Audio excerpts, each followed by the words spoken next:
I was reborn at the moment when I had just met my husband. This time, I chose to ignore him. He applied to MIT, while I applied to the University of Florida. When he stayed at school during breaks, I went home to visit my parents. If he returned home, I stayed in Florida, keeping myself occupied with other things. After graduation, we unexpectedly met at a high school reunion. He helped Emily Snow pick up food, and the two of them seemed close and intimate. I sat next to the class president, chatting about my job and life. We had an unspoken understanding. Neither of us acknowledged the other, and neither of us paid attention to the other. In my past life, Liam and I were childhood sweethearts. With the blessings of both our families, we got married.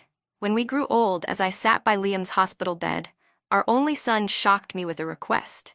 He asked Liam and me to divorce. He wanted, after Liam's passing, for him to be buried with Emily Snow, the woman who had waited for him her whole life and never married. Looking at the University of Florida acceptance letter in my hands, I suddenly felt a sense of relief. In this life, I was finally free from the guilt and suffocation that Liam had brought upon me.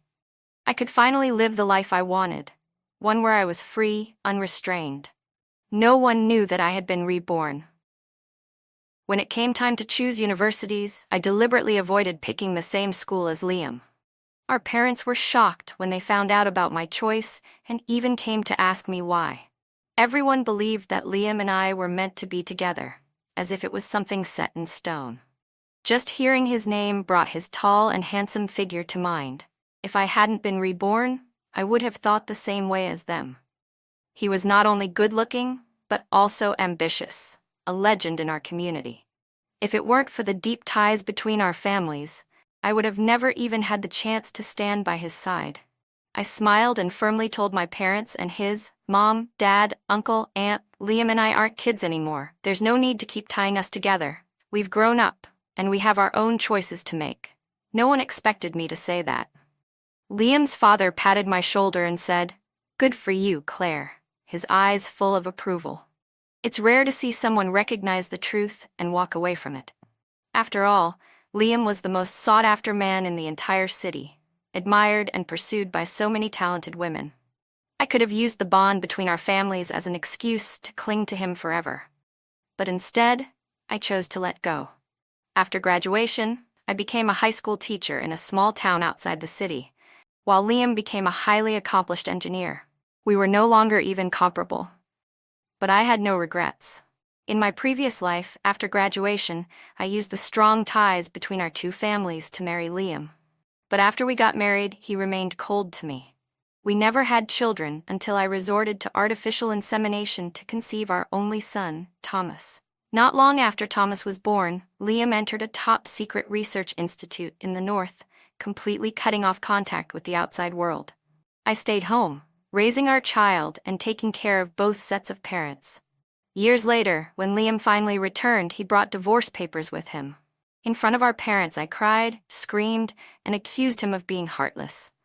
I had devoted myself to our family and home, yet this was how he repaid me?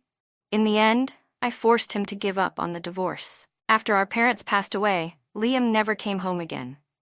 Later, our son Thomas also got into MIT and moved to Boston with Liam.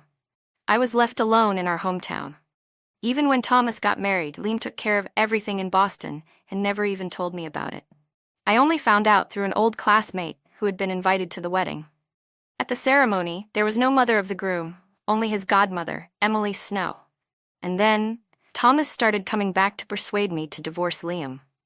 I refused. That's when he finally lost patience and lashed out at me. "Mom, do you even know how selfish you are? You've ruined Dad and Aunt Emily's entire lives. If not for you, they would have been together long ago. Dad never loved you. What exactly are you holding on to? Mom, I've never seen someone as selfish as you. You're absolutely cruel." Not only did my own son say such things to me, but even his wife loathed me. She believed I was a malicious woman who had ruined the true love between Liam and Emily Snow, turning their lives into a tragedy of regret. But what could I have done? Back then, Liam was the one who agreed to marry me. I never forced him. He was the one who promised my parents that he would take care of me for a lifetime. So why was it that, despite it all being their fault, the blame still fell on me? For Liam, I had given up on my dreams, devoted myself to our family, became a mother, a daughter-in-law. And yet, in the end, it was somehow all my fault. Everyone believed I had ruined his life, but what about mine? Was my life not a life worth considering? In the end, Thomas told me that Liam had been hospitalized. He pleaded with me to visit him, to give him closure. Looking at Liam lying on the hospital bed, his hair completely white, I suddenly felt a sense of release. Just as I picked up the pen, ready to grant him his wish, I suffered a sudden heart attack and passed away. In the end, I never got to fulfill his desire. But luckily, just luckily, I was reborn, back to the day before the college entrance exams. Everything could still be changed. I chose to apply to the University of Florida, far away from him. After graduation, he became a research engineer in the north and rarely returned to our hometown, while I stayed close to my parents, fulfilling my duty as their daughter, and finally pursuing the dream I had abandoned in my past life. Yes, in my previous life, I had wanted to be a teacher, but I gave it up for Liam. This time, I would hold on to it. I would live the life I wanted, with no more entanglements with him. Back home, I visited my parents. They were in the kitchen, cooking together lovingly. When my mother saw me, she eagerly called me over to taste my father's cooking. I smiled and praised his skills, telling my mother how lucky she was. As the three of us enjoyed the rare warmth of our little reunion, the doorbell rang. I walked over and opened the door, only to find Liam standing there. He studied me for a moment before saying, "Claire, long time no see." I took a step back and nodded slightly as a greeting. My parents, seeing that Liam had come, quickly welcomed him in. But I had no interest in him.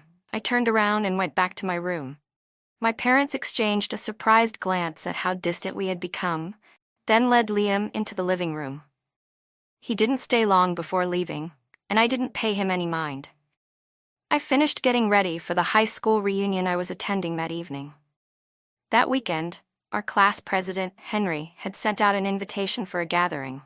Since I hadn't seen my parents in a while, I had decided to return to Huayan City. Knowing that Liam never liked lively reunions, I didn't think much about it. Dressed in a simple white dress, I applied light makeup and booked a ride to the Lotus Grand Hotel. Henry was still the same, talkative and teasing. The moment he saw me, he showered me with compliments, saying I was becoming more beautiful and sophisticated. I simply smiled and ignored his teasing. When I entered the private room, I was caught off guard. Liam was there too. The room was filled with familiar faces, old classmates whom Henry had invited. The only two empty seats were beside Henry and Liam. Without hesitation, I chose the seat next to Henry, keeping my distance from Liam. I noticed Liam frowned slightly, but I paid no attention. There was no reason for me to overthink it. Just then, Henry's loud voice rang out again. "Look, our high school beauty queen Emily Snow is here." So that was it. Of course, Liam hadn't come because of me. Of course, he hadn't frowned because of me. It was all for her. During dinner, Liam kept gently placing food onto Emily's plate. Seeing this, Henry nudged me with his elbow. "Claire," he whispered, "weren't you two supposed to be a perfect match?" I glanced at him sideways. "Who told you that?" He chuckled. "Weren't you childhood sweethearts?" Leaning in close to his ear, I whispered, "Who said childhood sweethearts have to end up together?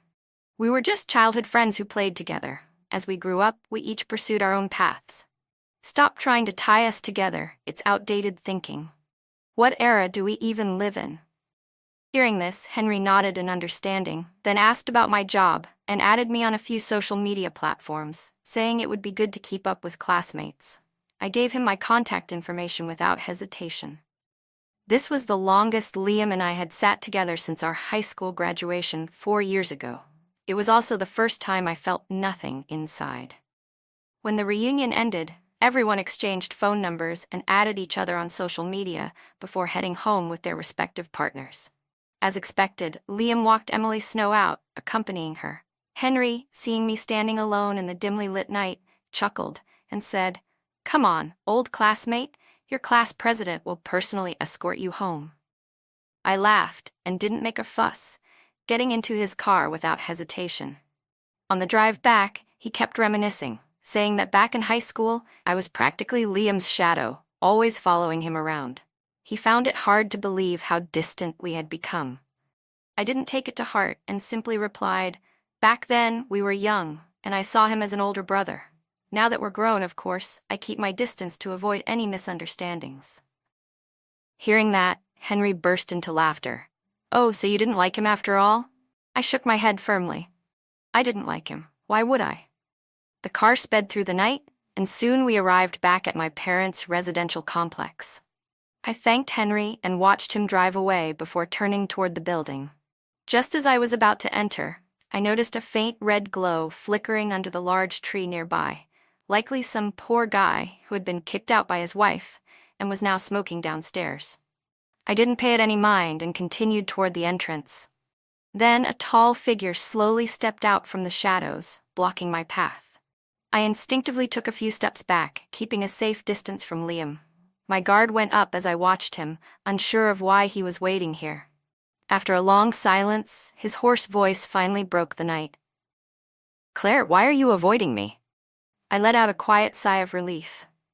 So that was what this was about. I supposed it must have been unsettling for someone who had always had a devoted follower to suddenly lose them. With a calm expression, I replied, "I'm not. You're imagining things." Liam didn't believe me. "Then why did you change your college preference? Why did you become a teacher?" I met his gaze and answered firmly, "Because I like it." Without waiting for his response, I turned and quickly walked into the building. Every second spent around him felt suffocating. It was clear we were never meant to be. I must have been out of my mind in my past life to waste my entire existence on a man like him. The next morning, I took an early bus back to Jincheng, where I taught. I had classes in the afternoon and couldn't afford any delays. 2 hours later, I finally arrived at the school gate. It was a top-ranked high school in the county, and I was the homeroom teacher for one of the senior year honors classes. My students both feared and respected me. After finishing my lessons for the day, I stayed in the office grading papers. That was when the academic director came in to inform me that each homeroom teacher would be leading their class on a field trip to the Science and Technology Museum the next day. I slumped over my desk and sighed. Kids these days had it easy. No need to cram in classrooms all day, no endless test drills. When I was their age, forget about science museums, we barely even got proper PE classes. I relayed the information to my new class vice president, Jason Wang, instructing him to have everyone assembled on the field by 8 a.m. sharp. The next morning, as expected, I overslept. Fortunately, my class president was on top of things. By the time I arrived, rushing to clock in at the last minute, he had already lined up the students, waiting for me. As I climbed onto the school bus, the tall, broad-shouldered Jason looked at me with mild disapproval. "Miss, can't you take this more seriously? I'm still a student, not your personal assistant." I ruffled his hair and grinned. "Jason, thank you. To me, you're not just a student, you're like a colleague and a dear friend." With that, we set off. The museum's tour guide led us through exhibits featuring various high-tech innovations. Just as I was listening to the explanation, a familiar figure suddenly came into view. Instinctively, I ducked behind Jason. Noticing my reaction, he glanced at Liam and lowered his voice. "What's wrong? Do you owe him money or something?"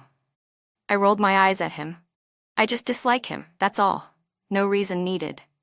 Jason, sharp-witted despite his young age, thought for a moment before nodding. "Got it. Don't worry, I'll protect you. No one will bully you while I'm around." I looked at him with gratitude. "The best way you can protect me is by improving your grades." Jason scratched his head sheepishly. "Yeah, that's gonna be tough." I sighed at his lack of ambition. I felt a mix of frustration and disappointment. "Come on, at least try. If you get into a top university, I'll treat you to a 7-day trip to Florida." Jason's eyes lit up with excitement. "Really? You mean it?" I nodded firmly. We made a pact, whispering between ourselves, completely ignoring the ongoing tour guide's explanations. That night, after finishing my evening classes, I returned to my apartment. Just as I reached my floor, I saw Liam already waiting in the hallway. I clenched my jaw. This constant entanglement was exhausting. Instead of dragging it out, I might as well be direct. Looking at the fatigue in his eyes, I asked bluntly, "Do you need something?" Liam nodded slightly, then glanced at the stack of papers in my arms. "You just finished class?" I rolled my eyes. "Obviously." He suddenly chuckled.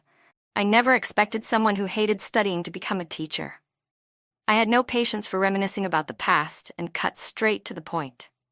If there's nothing else, I'm busy. I'll be going now. As I walked past him, he suddenly grabbed my wrist.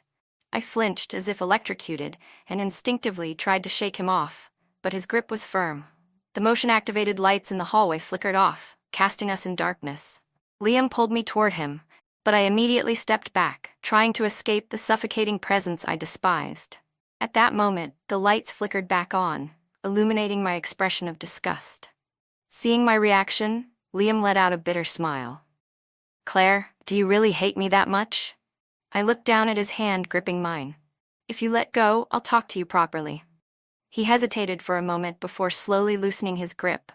I wiped my wrist against my clothes, as if brushing off any trace of his touch. "I don't hate you. I don't like you either. We're simply not the same kind of people.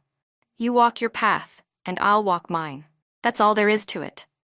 Liam's expression darkened. "Claire, have you forgotten? Our parents' greatest hope was for us to be together." I shook my head. No, their greatest hope was for both of us to be happy. He hadn't expected that answer. He couldn't understand how the girl who had once followed him around, who had shared his joys and sorrows, could now be so distant, so indifferent. "Claire, what did I do wrong?" I met his gaze head-on. "Nothing. Liam, you did nothing wrong, but don't mistake childhood companionship for something it's not. Otherwise, you'll regret it. And worse, you'll drag someone else's entire life down with you." With that, I brushed past him. "To me, Liam, you're just a friend. We've grown up now. It's time we understand what we truly want." I took out my key, unlocked my door, and quickly shut it behind me. I had made things clear. That should be the end of it, right? 9 days remained until the college entrance exams. In class, I guided my students over and over again, sharing my experience, reminding them to maintain a calm mindset. "The exam isn't the only path in life," I told them. "There are many ways to shape your future." They were the first batch of students I had ever taught. Looking at their youthful, eager faces, I felt a deep sense of responsibility. I suddenly thought of my past self, the girl who, despite not being an outstanding student, had buried herself in endless studying, pushing herself to the brink of collapse, just to get into the same university as Liam. I had even ruined my eyesight from all those sleepless nights spent cramming. But now, I had let go of that obsession. I felt lighter than ever before. On the day of the college entrance exam, I got up early, dressed in a cheongsam for good luck, and gave my students one last round of encouragement. Jason looked at me, surprised that I was awake so early. "Miss, you finally look like a responsible teacher today." I laughed and patted his shoulder. "Jason, don't forget our deal." His face lit up with excitement. "Don't worry, you're definitely spending your summer break with me." I paused for a moment, confused by his words, but before I could ask, the principal's voice echoed through the speakers. I didn't dwell on it and focused on seeing my students off. Once the principal's speech ended, the students boarded their buses and left for their exam venues. The intense 3 days of exams passed in a blur. The moment it was over, I finally allowed myself to relax, lying in bed and scrolling through my phone. That was when I saw a post from Henry in my social feed. Liam and Emily Snow had both taken positions at the Hwaiian City Research Institute. They had returned to their hometown to build their careers together, and the mayor himself had personally welcomed and praised them. In the attached photo, the two of them stood side by side, looking like a perfect golden couple. This time, I had not been in their way. Their relationship had progressed smoothly, without any obstacles. That afternoon, Jason and a few other students had arranged a thank you banquet for their senior year teachers at a hotel in the city. As their homeroom teacher, I had to attend. Since I usually dressed modestly, I decided to put in some effort for this special occasion. After all, it was the last time my first class of students would be gathered together. I applied bold makeup, put on a flowing white dress, and slipped into high heels before heading to the event. The moment I stepped in, my students were visibly stunned. Jason, in particular, turned red, suddenly struggling to find the right words when speaking to me. Seeing him so flustered, I patted his shoulder. "Jason, look at you. You act like you've never seen a well-dressed woman before." Once you're in college, you'll be surrounded by beauties everywhere. You won't see plain-looking classmates like in high school anymore. Jason scratched his head awkwardly, clearly embarrassed. At the dinner table, the teachers treated the students as friends, chatting about life, dreams, and the future, avoiding any mention of exam results to keep the mood light. By the end of the meal, I had indulged in a few drinks, leaving me slightly dizzy. Still, I held myself together, making sure all the teachers and students got home safely. Jason noticed my flushed face and insisted on walking me back to the faculty apartments. I waved him off. "Go home, Jason. Your parents will worry." No matter how much I tried to send him away, he refused to leave, sticking close behind me.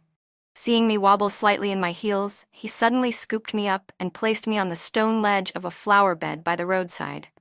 Then, without a word, he took off my heels and slipped his sneakers onto my feet. I frowned and asked seriously, "Jason, do you have athlete's foot?" The corner of his mouth twitched. "Miss, do you have to ruin the mood? Shouldn't you be touched by my kindness?" I looked at him with mock confusion, then pointed at his feet. "Touched by what?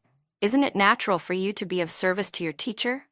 Before he could respond, I suddenly stood up in his oversized sneakers.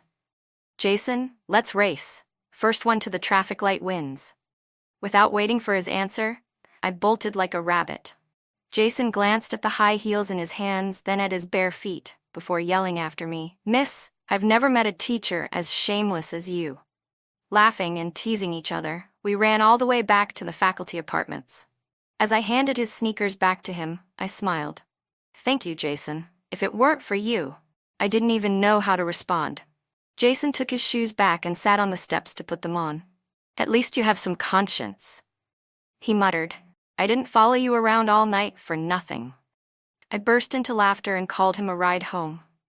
Just as he was about to leave, he stuck his head out of the car window and shouted, "Miss, don't forget our deal." The night breeze lifted the hem of my dress and tousled my long hair. I tucked a few loose strands behind my ear and shouted back, "Got it." After seeing Jason off, I turned and walked back to my apartment. As I stepped into the hallway, I saw that familiar figure again. I couldn't understand, what exactly did Liam want? This time, I didn't avoid him. I walked straight toward him, stopping only when I was at a safe distance. Liam put out his cigarette and looked at me in silence. I didn't say anything either, because honestly, I had nothing to say. After a while, he finally broke the silence. "Was that your student?" I nodded. "Yeah, he's the class president of my senior class," Liam chuckled.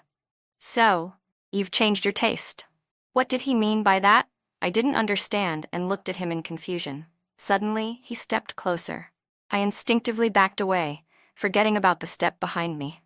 Just as I lost my balance, he grabbed me and pulled me into his arms, preventing me from falling. I struggled to break free, but he held me tightly, refusing to let go. The scent of cigarettes and alcohol mixed together, filling the space between us. Above me, his voice carried a hint of sorrow. "Claire, so you've really moved on." I was stunned. What did he mean by that? Why did he act like I had done something to hurt him? Taking a deep breath, I said firmly, "Liam, enough. We were just childhood friends. Don't make it sound like there was ever anything between us." As soon as I finished speaking, I felt his body tense up. "Claire, do you really not like me anymore?" he asked. I couldn't help but laugh, really laugh. "Liam, I never liked you in that way. I always saw you as an older brother. But when I realized that being too close to you would lead to misunderstandings, I chose to distance myself. We're just friends." Liam slowly let go of me, his gaze serious. I met his eyes calmly, without a trace of hesitation in my heart. After a moment, he shook his head and muttered, "I'm sorry, I must be drunk," humiliating myself over and over again. With that, he turned and walked away. I had no idea what kind of nonsense he was going through, but I didn't care. The college entrance exam was finally over, and I planned to head back to Hawaiian City for some rest. I wanted to stay with my parents, sleep as much as I wanted, wake up to warm, home-cooked meals, and not worry about a thing. Just thinking about it made me happy. With that in mind, I packed a small bag, called a car, and took an overnight trip back home. When I opened the front door, my parents were already asleep. I tiptoed into my room, changed into comfortable pajamas, quickly washed up, and collapsed onto my bed, falling into a deep sleep. The next morning, sunlight streamed through my window. I opened my eyes slightly and saw my dad sitting by my bed, wearing an apron. Groaning, I pulled the blanket over my head. "Dad, close the curtains. I barely slept last night. I'm so tired." He quickly got up and adjusted the curtains for me. In a gentle voice, he said, "Claire, I made your favorite ham and egg pancakes, and there's red date and white fungus soup too. Eat a little before going back to sleep." I suddenly threw off my blanket and called out playfully, "Little Liu, this princess wants to have her meal in bed."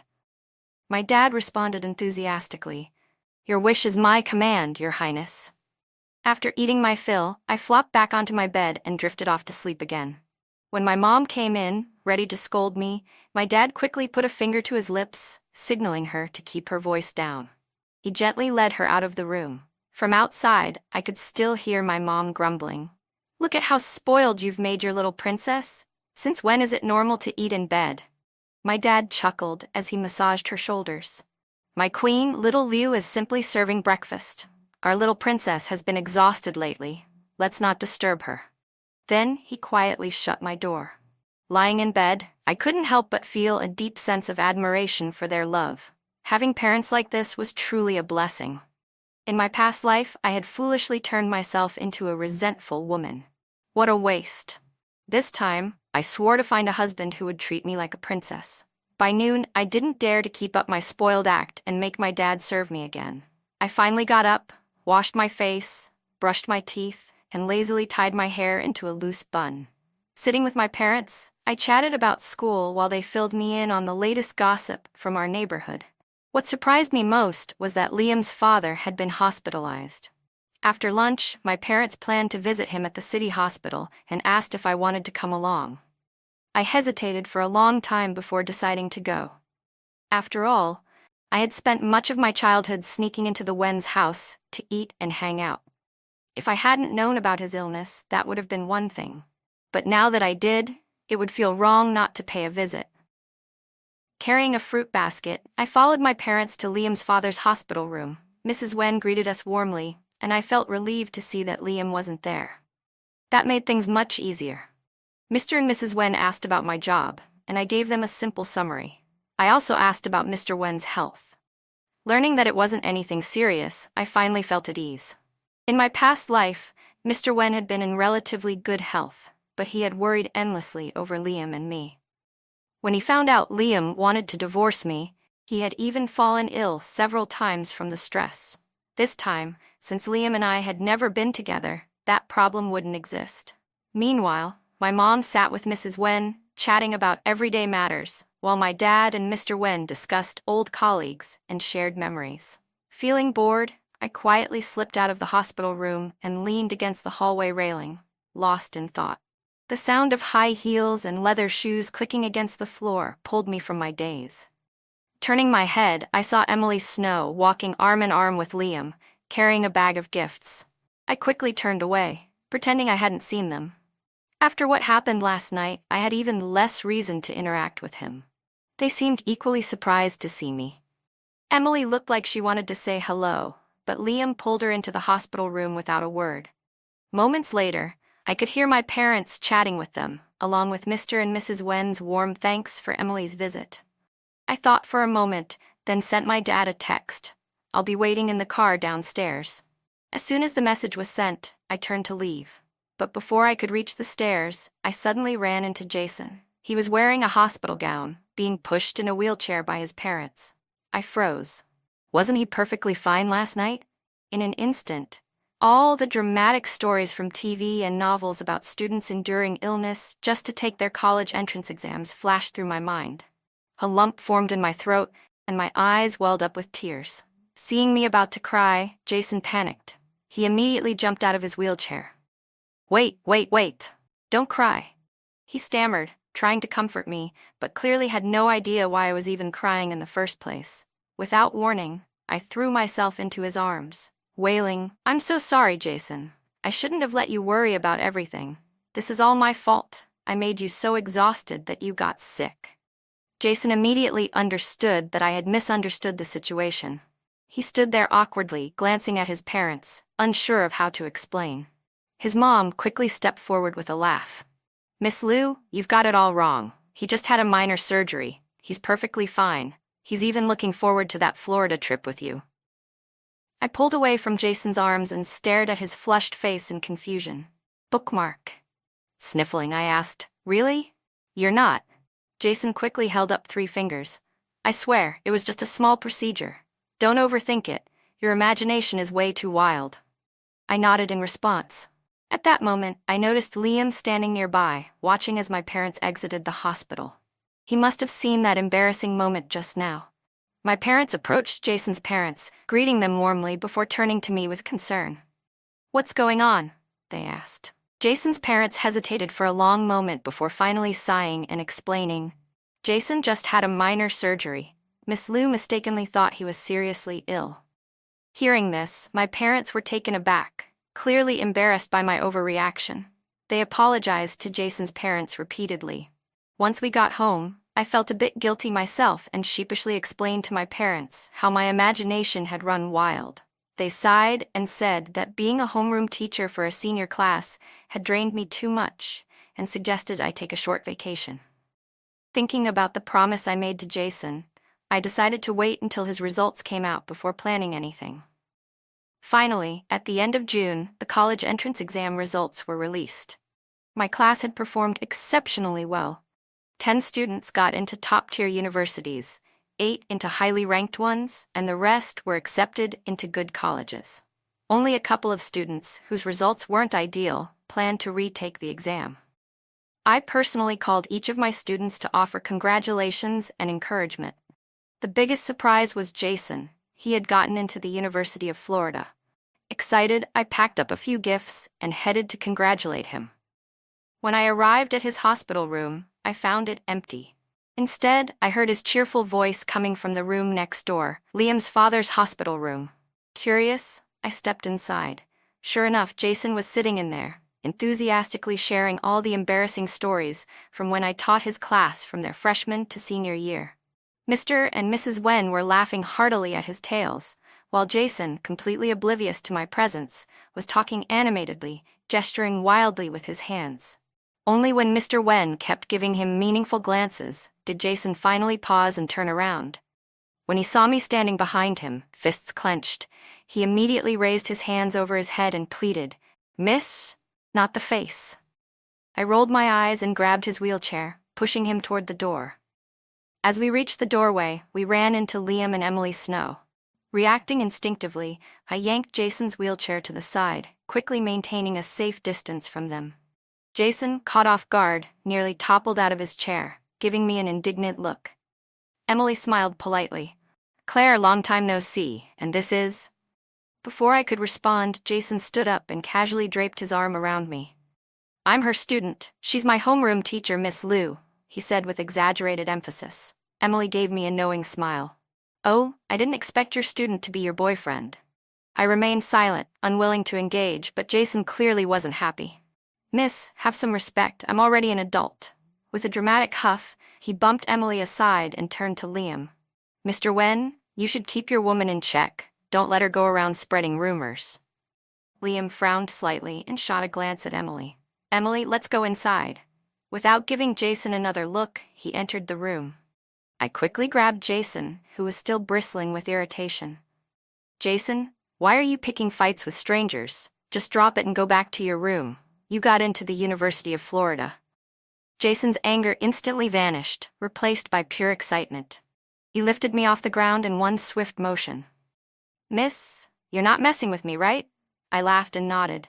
"You really got into a top university, now put me down. Show some respect, I'm still your teacher." Grinning, he wheeled himself back into his room and eagerly called his parents to share the good news. Then, with a sly smirk, he turned to me and said, "Miss, time to keep your promise, right?" I nodded. "No problem, once you recover, we'll go." After chatting with Jason for a bit, I got up to leave, but he insisted on personally seeing me off, so I had no choice but to push his wheelchair toward the elevator. Unexpectedly, we ran into Liam and Emily again. This time, Emily ignored Jason and turned directly to me. "Claire, I didn't expect your students to achieve such outstanding results. Congratulations." I had no interest in playing along with empty words. I simply nodded, pushed Jason into the elevator, and ignored Emily's attempt to engage me. Realizing I wasn't responding, she didn't bother forcing the conversation and instead clung to Liam's arm. "Liam, when are we going to pick out our new home?" I kept my expression blank, eyes fixed on the changing floor numbers. Liam stared at me for a moment before replying, "Let's wait until my dad is discharged from the hospital." Without much thought, I casually said, "Congratulations, Liam." Emily clearly hadn't expected me to be so straightforward in offering my well wishes. She tightened her grip on Liam's arm and responded sweetly, "Thank you, Claire. We'll be very happy. I hope you'll be happy too." She then glanced at Jason. At that moment, the elevator doors opened. I smiled. We'll be leaving now." With that, I pushed Jason's wheelchair toward the parking lot. Back home, I lay on my bed feeling lighter than ever.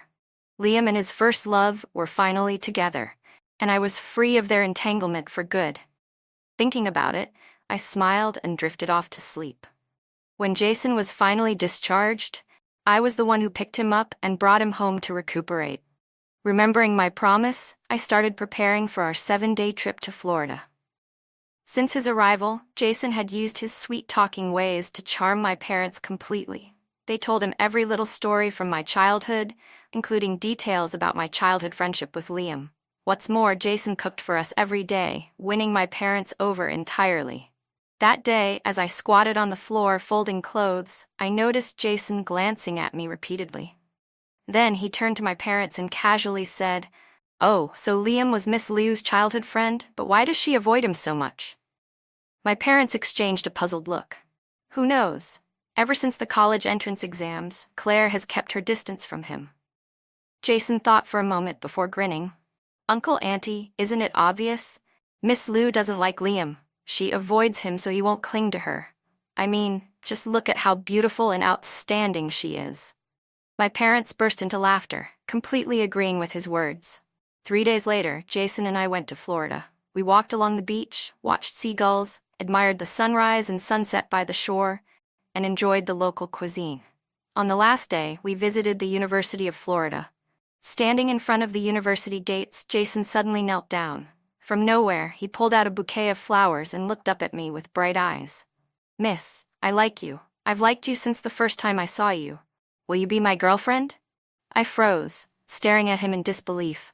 Then I shook my head firmly. "Jason, I can't be with you. I'm 4 years older than you, and you were my student." Jason just laughed. "Give me a real reason to reject me. You know, I don't care about things like that." His serious gaze met mine, and I glanced around at the crowd that had started to gather. After a brief pause, I sighed. "Fine, I'll wait for you for 4 years. If, after 4 years, you still feel the same way, I'll say yes." Hearing that, Jason beamed, immediately standing up. "You have to keep your word." I nodded. That day marked our farewell. I returned to Jincheng and continued teaching, taking in a new batch of freshmen, and leading them through military training. During the new year, I received a wedding invitation from Liam and Emily. I attended the wedding with my parents, but from beginning to end, I never once looked at Liam. In this life, our paths would never cross again. 4 years passed in the blink of an eye. I dedicated myself to my students, teaching with passion. At first, Jason contacted me frequently, but as his studies became more demanding, our conversations grew less frequent.